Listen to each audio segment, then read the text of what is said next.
Okay, quick update video because I haven't put one out for ages. The oil feeds, all the oil lines are done, all the copper. Sump is on, nice red gasket. Crankshaft is in and ground. Conrod's waiting for my small ends. 6205 and 6204 for the camshaft. I'll just put one of these, focus,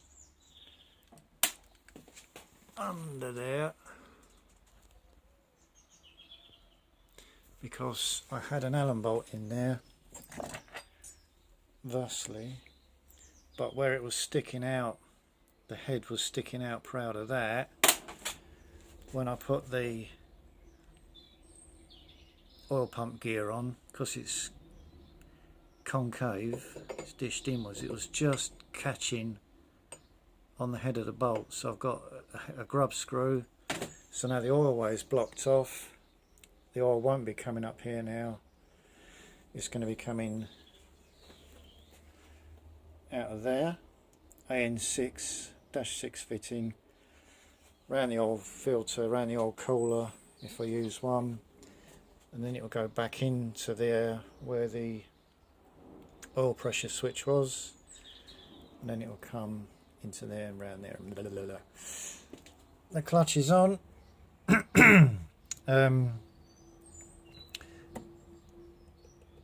This clutch is metal, fibre, flywheel, and both of the fibre clutch plates have got splines. If you're my mate Steve from Birmingham, they're splines, but I've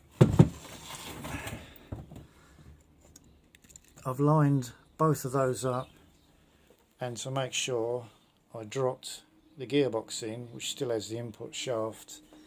Before these were all done up, I put the gearbox, slid the gearbox home, that lined up the two splines. I did use this little clutch, the square drive goes in there, and this goes inside the input shaft, so everything's dead square. Once this is in the frame, I'll still be able to get the gearbox in. These have been Loctited and paned over, stop them coming undone. They've also done it with an impact screwdriver FT. That little grub screw is also Loctited in. That's just going to have an oil filter on it and not be used. If anything, it will be a spare oil filter, because this deep sump I got had that on it, and it was a bit of a silly idea to put a pipe on the end of that to the pickup of the oil pump.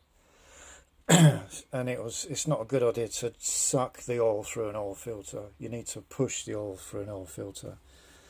All the sump bolts are stainless steel Allen bolts.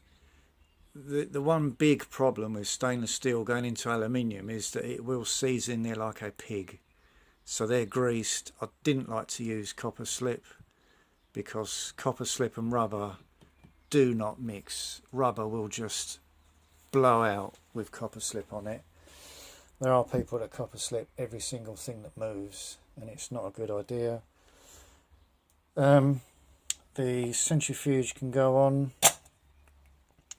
The oil pump gear can go on, oil pump drive. Centrifuge go on there. I'll put the new bearings on the cam. Cam's going to go in there. I am going to have problems with this because that will not go in there. This is for a 6-volt system, that's for a 12-volt. What I might do is take that gear off, put it on a shaft the same size as that shaft with the same size bearing that's in there. I might get two thick plates of metal, recess a bearing into there, between them on the shaft with that gear on it, so that the gear still meshes up, and then remotely mount the alternator with a long shaft. I'll have to put another bearing somehow, because there's no point just having one bearing. You need two bearings on the shaft. Although there will be a bearing in there, but the shaft I get will have a, if I get a sleeve threaded and I thread the other bar, I can lock the sleeve onto the two bars. I'd still rather have another bearing here, even though there's one in there, because I'm still using a separate shaft. And then remotely mount the alternator sort of back here. But once that's in the frame, I'll sort out what I'm going to do. And that is about it. So next step, gears on, centrifuge on, bearings on the camshaft in, button the front end up, stick it back in the frame, plug up. I'll keep everything covered up with rags and things. This is a very, very old t-shirt that I don't wear anymore. Chris, God rest him, good shop, really nice fella, cool bike, but unfortunately it's now a cloth, so everything's covered up. But once that's in the frame, I'll cover it up, plug all the holes up, stop any dust and wildebeest wandering about in there. And then that'll be the valves. If you look at my Instagram account, which is at vapesake, yeah, this has been chewed by a Russian rat. Look at that. Something looks like it's been bouncing around in there as well. Although the heads don't show any pop marks, so I don't know. These have been cleaned. I did blast them, so I'm going to etch coat them. Well, I'm going to hone them out first, give them a good hone. I've got some new rings. I shall gap the rings, about 30 thou. Paint them. They can go on. New with my old pistons cleaned up. And then I'll get into the heads. I'll use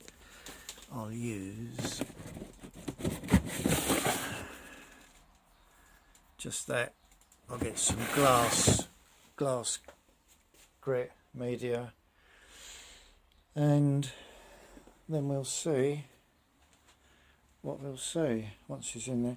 I've got to work out which way around these go.